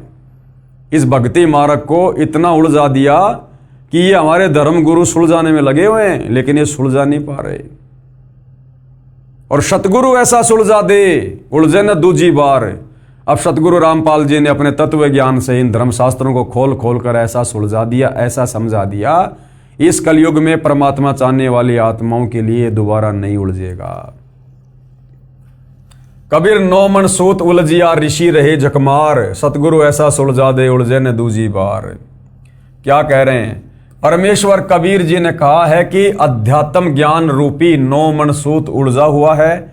1 किलोग्राम उलझे हुए सूत को सीधा करने में 1 दिन से भी अधिक जुलाहों का समय लग जाता था। यदि सुलझाते समय धागा टूट जाता तो कपड़े में गांठ लग जाती। गांठ गठीले कपड़े को कोई मोल नहीं लेता था। इसलिए परमेश्वर कबीर जुलाहे ने, जो जुलाई की भूमिका कर रहे थे 650 साल पहले, जुलाहों का सटीक उदाहरण बताकर समझाया है कि अधिक उलझे हुए सूत को कोई नहीं सुलझाता था, उसको फेंक ही देते थे। अध्यात्म ज्ञान उसी 9 मन उलझे हुए सूत के समान है, जिसको सतगुरु अर्थात तत्वदर्शी संत ऐसा सुलझा देगा जो पुनः नहीं उलझेगा। अब सतगुरु रामपाल जी ने सुलझा दिया, धर्मशास्त्रों को खोल खोल के बता दिया कि समर्थ भगवान कौन है, शास्त्र अनुकूल साधना क्या है। आप और हमारे समझ में आ गया, तो अब आप और हम नहीं उलझ सकते, चाहे कोई कितनी अटपट क्यों ना करे। बिना सुलझे आध्यात्मिक ज्ञान के आधार से अर्थात लोकवेद के अनुसार साधना करके स्वर्ग नरक 84 लाख प्रकार के प्राणियों के जीवन, पृथ्वी पर किसी टुकड़े का राज्य, स्वर्ग का राज्य प्राप्त किया, फिर पुनः जन्म मरण के चक्कर में गिरकर कष्ट पर कष्ट उठाया, परंतु काल ब्रह्म की वेदों में वर्णित विधि अनुसार साधना करने से वह परम शांति तथा सनातन परम धाम प्राप्त नहीं हुआ, जो गीता अध्याय 18 श्लोक 62 में कहा है। और न ही परमेश्वर का वह परम पद प्राप्त हुआ जहां जाने के पश्चात साधक लौटकर संसार में कभी नहीं आते, जो गीता अध्याय 15 श्लोक 4 में कहा है। काल ब्रह्म की साधना से निम्न लाभ होता है। क्या होता है? वाणी संख्या 3। इंद्र कुबेर ईश की पदवी, ब्रह्मा वरुण धर्मराया, और विष्णुनाथ के पुर को जाकर बहुर अपूठा आया। यानी हमने मनुष्य जन्म में घोर साधना की, उस साधना के प्रतिफल में हम ऊपर के लोकों में चले गए, ब्रह्मा विष्णु महेश के हमने पद प्राप्त किए। लेकिन जैसे हमारी भक्ति कमाई नष्ट हुई, हमें वहां से धक्के दे दिया गया, हम पुनः वापस जन्म मरण में आए, 184 योनियों में गए, किंतु हमें वो मोक्ष मार्ग नहीं मिला। मोक्ष मार्ग मिलता है तत्वदर्शी संत की शरण में आने के बाद, जो आज हमें मिला है। सरलार्थ, काल ब्रह्म की साधना करके साधक इंद्र का पद भी प्राप्त करता है। इंद्र स्वर्ग के राजा का पद है। इसको देवराज अर्थात देवताओं का राजा तथा सुरपति भी कहते हैं। ये सिंचाई विभाग अर्थात वर्षा मंत्रालय भी अपने अधीन रखता है।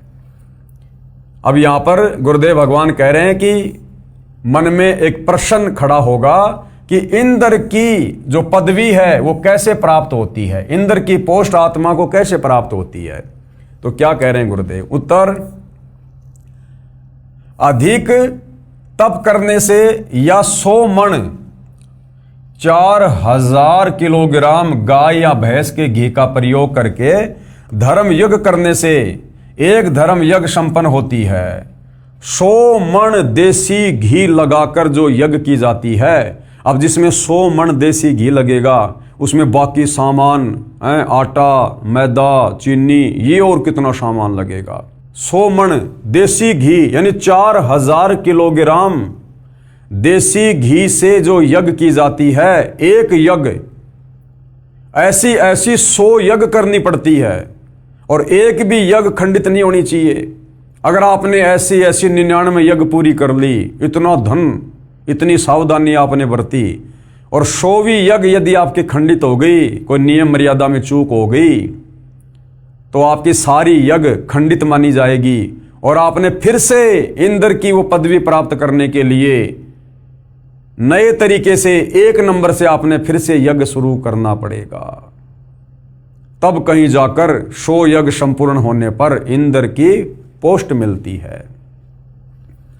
अधिक तप करने से या 100 मण यानी 4000 किलोग्राम गाय भैंस के घी का प्रयोग करके धर्म यज्ञ करने से एक धर्म यज्ञ संपन्न होती है। ऐसी 100 धर्म यज्ञ निर्विघ्न करने से इंद्र की पदवी साधक प्राप्त करता है।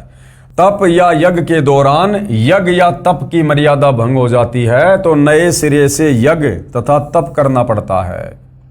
सफल होने पर ही इंद्र की पदवी प्राप्त होती है। इस प्रकार इंद्र की पदवी प्राप्त होती है। अब सोचो भाई और बहनों, सोचिए यदि हमें ये परमपिता परमेश्वर ना मिलते, गुरुदेव भगवान, और यदि हमें ये वास्तविक शास्त्र अनुकूल भक्ति ना देते, हम भला कैसे यहां से बाहर निकल सकते थे, कैसे हमारा मोक्ष हो सकता था।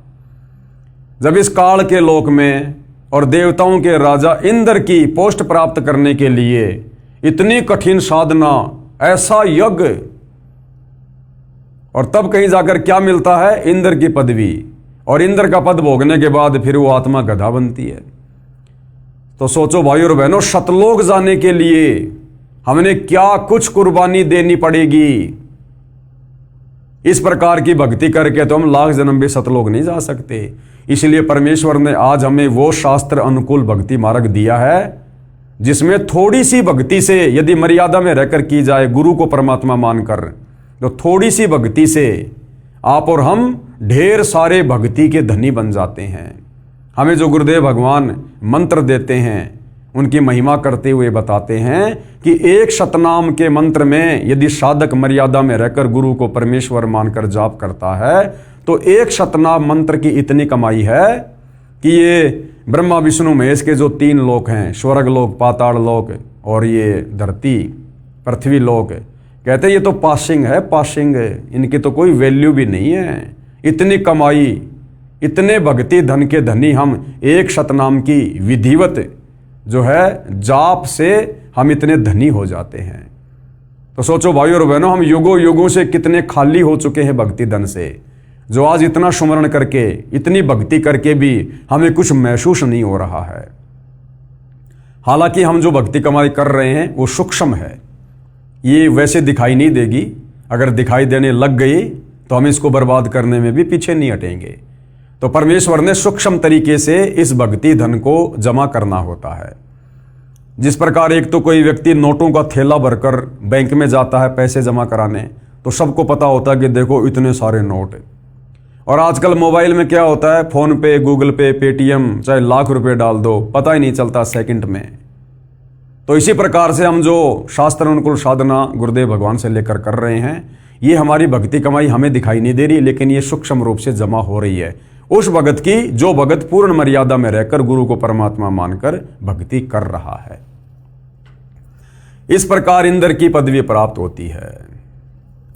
फिर आगे एक सवाल मन में और उठेगा, इंद्र का शासन काल ये कितना है? जैसे प्रधानमंत्री का शासन काल है 5 साल, ऐसे ही देवताओं के राजा इंद्र का शासन काल जो है वो कितने समय का है? और मृत्यु उपरांत इंद्र के पद को छोड़कर प्राणी किस योनि को प्राप्त करता है? तो क्या कह रहे हैं गुरुदेव भगवान? उत्तर, इंद्र स्वर्ग के राजा के पद पर 72 चौकड़ी अर्थात 72 चतुर्युग तक बना रहता है। 72 चतुर्युग तक वो राज्य करता है। अब एक चतुर्युग में सतयुग, त्रेतायुग, द्वापर तथा कलयुग का समय होता है, जो 17,28,000 प्लस 12,96,000 प्लस 86,400 वर्ष प्लस 43,20,000 वर्ष, यानी एक जो चतुर्युग होता है, सतयुग, त्रेता, द्वापर और ये कलयुग, इन चारों युगों को मिलाकर कहते हैं एक चतुर्युग। और चारों युगों का समय कितना होता है? 43,20,000 वर्ष। इस प्रकार 72 चतुर्युग तक जो देवताओं का राजा है इंद्र, वो अपना राज्य करता है। सतयुग, त्रेतायुग, द्वापर युग और कलयुग का समय अर्थात 43,20,000 वर्ष का समय एक चतुर्युग में होता है। ऐसे बने 72 चतुर्युग तक वह साधक इंद्र के पद पर स्वर्ग के राजा का सुख भोगता है। एक कल्प अर्थात ब्रह्मा जी के एक दिन में जो 1008 चतुर्युग का होता है, 14 आत्मा यानी 14 भगत इंद्र के पद पर रहकर अपना किया हुआ पुण्य कर्म भोगते हैं। यानी श्री ब्रह्मा जी का जो एक दिन है वो 1008 चतुर्युग का होता है। 1008 चतुर्युग का ब्रह्मा का केवल दिन होता है और इतनी रात्रि। तो भाइयों और बहनों, यहां पर क्या कहा जा रहा है कि ब्रह्मा जी के एक दिन में 14 जीव इंद्र के पद पर रहकर यानी इतना लंबा शासन काल पूरा करके और मृत्यु को प्राप्त हो जाते हैं। तो सोचो ब्रह्मा जी की कितनी उम्र होगी, और ब्रह्मा जी से 7 गुना ज्यादा विष्णु जी की, और विष्णु जी से 7 गुना ज्यादा शंकर जी का जीवन है। उसके बाद भी भाई और बहनों इनकी जन्म और मृत्यु होती है, और असंख्यों बार हो चुकी है, असंख्यों बार।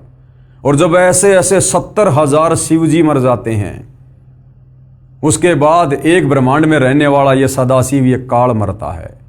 और जब ये काल मरता है तो अक्षर पुरुष का एक युग होता है, और ऐसे ऐसे 1000 युग का दिन और 1000 युग की रात्रि अक्षर पुरुष की है। ऐसे ऐसे 30 दिन का एक महीना, 12 महीने का एक साल, और ऐसे ऐसे 100 साल की उम्र अक्षर पुरुष की। और कहते एती उम्र बुलंद मरेगा अंतरे, और अक्षर पुरुष भी असंख्यों बार मर चुका है। तब से भाइयों और बहनों आप और हम यहां इसी काल के लोक में कष्ट उठा रहे हैं। ये विचार करने की बात है। जरा सी गलती करी थी हमने, परमात्मा के विधान को तोड़ा था। जब काल तप कर रहा था तो हमने अपने परमपिता परमात्मा से आस्था हटा के यानी उनकी भक्ति से मन हटा के कर रहे थे, लेकिन ऊपरले मन से। लेकिन हम विशेष कशक के साथ में इस काल को चाहने लगे जब यह तप कर रहा था, इसके झांसे में आ गए। और बीच बीच में हमें परमेश्वर जी ने, कबीर जी ने, गुरुदेव भगवान ने बहुत समझाया, आकाशवाणी की कि बच्चों इस नादान की नादानी को मत देखो, ये अपना कर्म फोड़ रहा है, तुम्हें सारे सुख प्राप्त हैं, क्यों इसके चक्कर में पड़ रहे हो, दुखी हो जाओगे। हम ऊपर से तो सावधान हो जाते कि ठीक है पिताजी अब की बार नहीं करेंगे, लेकिन फिर हमारे मन में उसके प्रति वही चाहत है।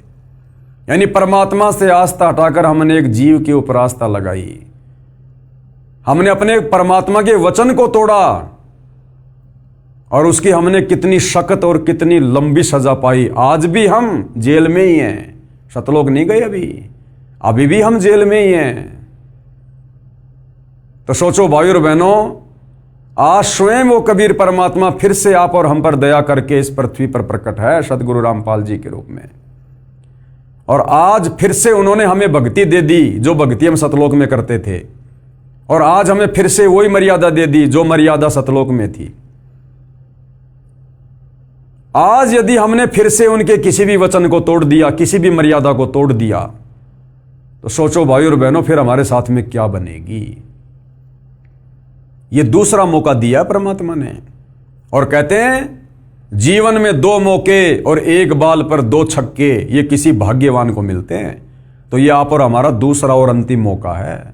अगर ये मौका चूक गए तो सोचो फिर हम और कितने लंबे समय के लिए यहां पर जन्म और मरण का कष्ट भोगेंगे। तो ये विचारणीय विषय है भाइयों और बहनों। और इंद्र के उस पद को भोगकर वो प्राणी गधे का जीवन प्राप्त करता है। यानी इंद्र का पद भोगकर फिर वो आत्मा क्या बनता है, 184 योनि में सीधा गधे की योनि प्राप्त करता है। तो भाड़ में जाए ऐसा सुख जिस सुख को भोगने के बाद गधा बनना पड़े। वो 72 चतुर्युगी इंद्र का सुख एक गधे के जीवन में काल निकाल देता है। अब भाइयों और बहनों, इस संवाद को, इस सत्य कथा को जो अभी अभी आपको सदगुरु रामपाल जी ने मौखिक बताई कि देवताओं के राजा इंद्र का पद प्राप्त करने के लिए साधक को कितना कठिन तप करना पड़ता है, या फिर 100 मण देसी घी की 100 यज्ञ करनी पड़ती हैं, तब जाकर इंद्र की पोस्ट मिलती है। और इंद्र की पोस्ट प्राप्त करके वो 72 चतुर्युगी यानी इतने समय वो वहाँ पर शासनकाल करता है 72 चतुर्युग तक। और जब उसका शासनकाल समाप्त हो जाता है उसके बाद वो सीधा लक 84 योनि में गधे की योनि से अपना नया जीवन शुरू करता है। अब ये सत्य कथा है, अमर कथा है। मामला चल रहा है जनता की अदालत में, और अदालत में कोई भी बात जो होती है वो परमाणु के साथ में रखी जाती है, सबूतों के साथ में। तो अब कबीर जी के वकील सतगुरु रामपाल जी कबीर जी को समर्थ परमात्मा साबित करते हुए, उनकी भक्ति को सर्वश्रेष्ठ भक्ति साबित करते हुए, और श्री कृष्ण जी अर्थात विष्णु जी की भक्ति को शास्त्र विरुद्ध साधना घोषित करते हुए जनता की अदालत में, जनता के सामने अब जो प्रमाण पेश करेंगे वो है हमारे हिंदू धर्म का शास्त्र मार्कंडे पुराण। ये कथा जो कि त्यों मार्कंडे पुराण में लिखी हुई है, जो हिंदू धर्म को शिरोधार्य है। उसके बाद हमने मानना पड़ेगा कि इस काल के लोक में हम किस प्रकार से इंद्र की पदवी प्राप्त करके भी, ब्रह्मा विष्णु महेश की पदवी प्राप्त करके भी, आज तो हम ये सोच रहे हैं यदि हम श्री ब्रह्मा विष्णु महेश की भक्ति कर लेंगे तो हमारी मुक्ति हो जाएगी, मोक्ष हो जाएगा। और गुरुदेव भगवान साबित करेंगे कि इंद्र की पोस्ट प्राप्त करके भी, देव पद प्राप्त करके भी, इस काल के विधान अनुसार हम फिर वापस लक 84 योनि में जाते हैं, गधे कुत्ते सुअर बनते हैं, कर्म भोगते हैं। अर्थात 21 ब्रह्मांड में चारों वेदों और गीता जी के अनुसार साधना करके आप और हम मोक्ष प्राप्त नहीं कर सकते जब तक हमें तत्वदर्शी संत नहीं मिलेगा, जब तक हमें वो शास्त्र अनुकूल सत साधना नहीं मिलेगी, जब तक हमें गीता अध्याय 17 श्लोक 23 वाला वो अमर मंत्र ओम तत्सत नहीं मिलेगा, तब तक हम काल के कष्टों से मुक्त नहीं हो सकते, परम शांति को प्राप्त नहीं कर सकते, हम सतलोक नहीं जा सकते। तो ये सारा मामला जनता की अदालत में विचाराधीन है।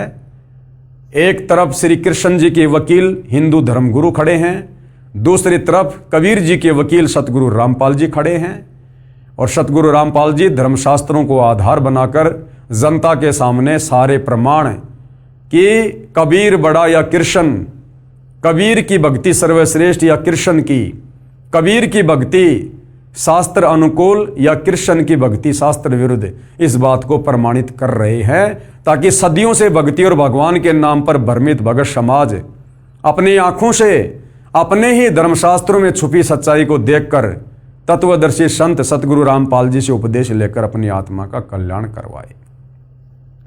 तो भाइयों और बहनों, ये जो मार्कंडे ऋषि की जो कथा है, जो मार्कंडे पुराण में है, जिसमें इंद्र जी का संवाद है, इस विषय पर हम जनता की अदालत में कल रात्रि 8:30 बजे चर्चा करेंगे, और हम जानेंगे कि वास्तव में शास्त्र अनुकूल साधना के बिना हम कितना ही जप कर लें, कितना ही हम तप कर लें, कितना ही दान धर्म कर लें, हम ऊपर के लोकों में राजा बन सकते हैं, देवताओं के राजा बन सकते हैं, देव पद प्राप्त कर सकते हैं, देवताओं के लोक में हम उनके नौकर बन सकते हैं, परंतु हम मोक्ष प्राप्त नहीं कर सकते।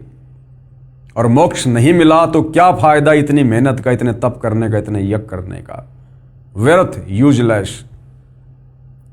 तो भाइयों और बहनों, कल जनता की अदालत में फिर पेश होंगे ये प्रमाण देखने के लिए, ताकि आत्मा को दृढ़ता मिले और हम तुरंत सत भक्ति पर लगें। तो कल परमेश्वर की सेवा में फिर हाजिर होंगे। तब तक पूज्य गुरुदेव भगवान हम सबको आज्ञा दे, आशीर्वाद दे, सद्बुद्धि दे, हमारा मार्गदर्शन करे, हम सबको भ्रमने और भटकने से बचाए। बंदी छोड़ सतगुरु रामपाल जी परमेश्वर जी की जय हो।